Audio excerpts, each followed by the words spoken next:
ఏది ఏమైనప్పటికీ భారత కాల్పుల విరమణ ఒప్పందం తర్వాత ప్రపంచమంతా కూడా చాలా హర్షం వ్యక్తం చేస్తుంది. అటు అమృత్సర్లో కావచ్చు, కాశ్మీర్లో కావచ్చు, రాజస్థాన్ అన్ని చోట్ల కూడా ప్రజలు చాలా ఆనందంగా ఇప్పుడు మళ్ళీ మాకు స్వాతంత్రం వచ్చింది అన్న ఉద్దేశంతో బయటకు వచ్చి చాలా హ్యాపీగా ఉన్నారు. మీ కార్యక్రమాలు ఏంటి? జనసేన నుంచి ఏం కార్యక్రమాలు చేపడుతున్నారు? ఎలా ఉండబోతోంది? అంటే జనసేన అధినేతగా లేకపోతే ఉప ముఖ్యమంత్రిగా కళ్యాణ్ గారు ఎప్పుడు దేశం ఫస్ట్. నిన్న కూడా గవర్నర్ గారి ప్రసంగంలో మీటింగ్ లో మాట్లాడిన మాటలు ఏంటంటే, పార్టీలుగా వేరు కావచ్చు, వ్యక్తులుగా వేరు కావచ్చు, అంతిమంగా మనమంతా ఒక దేశ పౌరులము. కష్ట సమయంలో ఉన్నప్పుడు మనకు అసలు అలాంటి భావజాలం కానీ భేదాభిప్రాయాలు కానీ ఉండకూడదు. మనమంతా ఒక తాటిపై నిలబడాలనేది ఆయన మొదటి నుంచి మాట్లాడుతున్న నియమం. అందులో రెండో అనుమానం ఎవరికీ లేదు, అందరం అది యాక్సెప్ట్ చేసేది.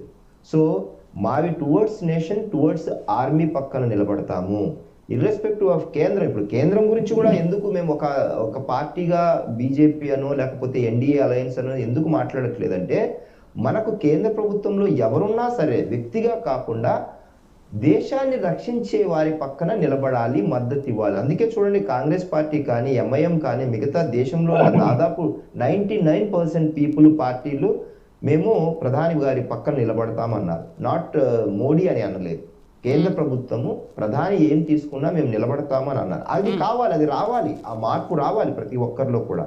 అలాగే దానికి స్పెసిఫిక్ గా ఇందాక సార్ చెప్పినట్టు, మోహన్ రెడ్డి సార్ చెప్పినట్టు నువ్వు ఒక మాట అన్నారు, ఏ దేశము ప్రజల్ని అటాక్ చేయాలని అనుకోదు అని. కానీ పాకిస్తాన్ నైజమే అది. పాకిస్తాన్ నైజం ఏంటి? కామన్ మ్యాన్ ని, సివిలియన్ ని అటాక్ చేయడమే వాళ్ళ నైజము.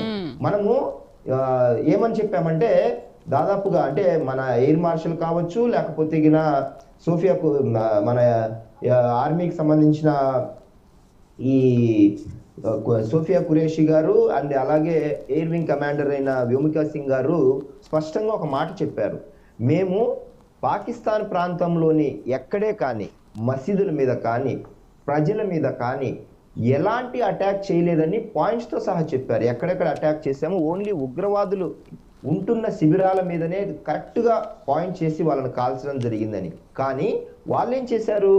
కేవలం సివిలియన్స్, భారతదేశంలోని ఉన్న పౌరుల ప్రాంతాల మీద అటాక్ చేయడం జరిగింది.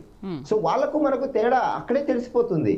మనము నియమ నిబంధనలు, నేను బిగినింగ్ లో చెప్పినట్టు యుద్ధ నియమ నిబంధనలు, ఉగ్రవాదుల సంబంధించిన ప్రాంతాలను ఐడెంటిఫై చేసి అక్కడ దాదాపుగా నేలమట్టం చేసి అక్కడున్న ఉగ్రవాదుల్ని చంపేలాగా మనం క్లియర్ కట్ స్కెచ్ తో వెళ్ళాం.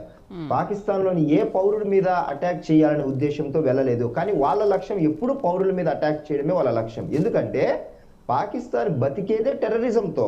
పాకిస్తాన్ కేవలం వాళ్ళు ఎదుగుదల కోసమో లేకపోతే ఏ దేశంతోనో పోటీ కోసమో లేకపోతే ఆర్థిక వ్యవస్థ పెంపొందించుకోవడానికి కోసం బతకట్లేదు. ఎప్పుడైతే వాళ్ళని ఉగ్రవాదుల్ని పెంచి పోషిస్తూ, ఆల్రెడీ వాళ్ళు కూడా ఒప్పుకున్నారు కదా, మేము 30 ఏళ్ళగా ఉగ్రవాదుల్ని పెంచి పోషిస్తున్నామని వాళ్ళ దేశ రక్షణ మంత్రి ఒప్పుకున్నాడు సాక్షాత్తు. ఇంకా అంతకన్నా ఎవిడెన్స్ ఏముంటుంది? వాళ్ళ దేశమే ఉగ్రవాదుల చేతుల్లో ఉంది. ఎప్పుడు కావాలంటే వాళ్ళు మిలిటరీ ఆపరేషన్స్ కు మొదలు పెట్టేసి మిలిటరీ ఆపరేషన్స్ సంబంధించిన మిలిటరీ చీఫ్ పరిపాలనలో ఇమీడియట్ గా ప్రధానమంత్రిని దించేసి వాళ్ళు ఎక్కుతారు. ఇవన్నీ మనం చూసాం కదా ముషరఫ్ కాలం హయాంలో కూడా. సో వాళ్లకు కామన్ మ్యాన్ కు సంబంధించి లేకపోతే భారతదేశంలో నిరంతరము ఇలాంటి ఉగ్రదాడులను పెంపొందించడానికి కోసమే అక్కడ పిఓకేకి సంబంధించిన ప్రాంతంలో వాళ్ళు ఈ ఉగ్రవాద శిబిరాలకు మద్దతు ఇవ్వడము, ఆయుధాలు సప్లై చేయడము, లేకపోతే మనీ, అన్ని రకాల కమ్యూనికేషన్ వ్యవస్థను ఏర్పాటు చేయము. ఇదంతా ఏమి సంకేతాన్ని ఇస్తుంది?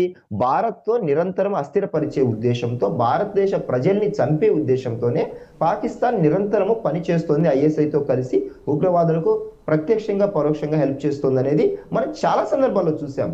సో ఇలాంటి దేశం మీద కరుణ, జాలి చూపాల్సిన అవసరం ఏముంటుంది? ఇది ఒక దాడి కాదు, 2 దాడులు కాదు శాంతి వచనాలు వల్లించడానికి. వందలాది దాడులు, వేలాది మంది ప్రజలను పోగొట్టుకుంటున్నాం. ఇంకెంతకాలం ఈ రక్తపాతం చూస్తాము?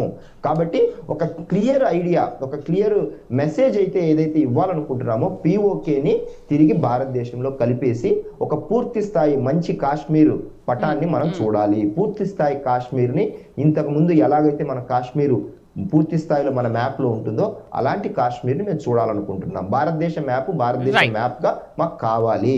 అందులో ఎలాంటి పిఓకే అని కానీ లేకపోతే ఎల్ఓసీలు కానీ మాకు ఎల్ఓసికి ఓకే యాక్సెప్ట్ చేస్తాం కానీ పిఓకి మాత్రం మనం మ్యాప్ లో చూడాలని అనుకోవట్లేదు. అవును.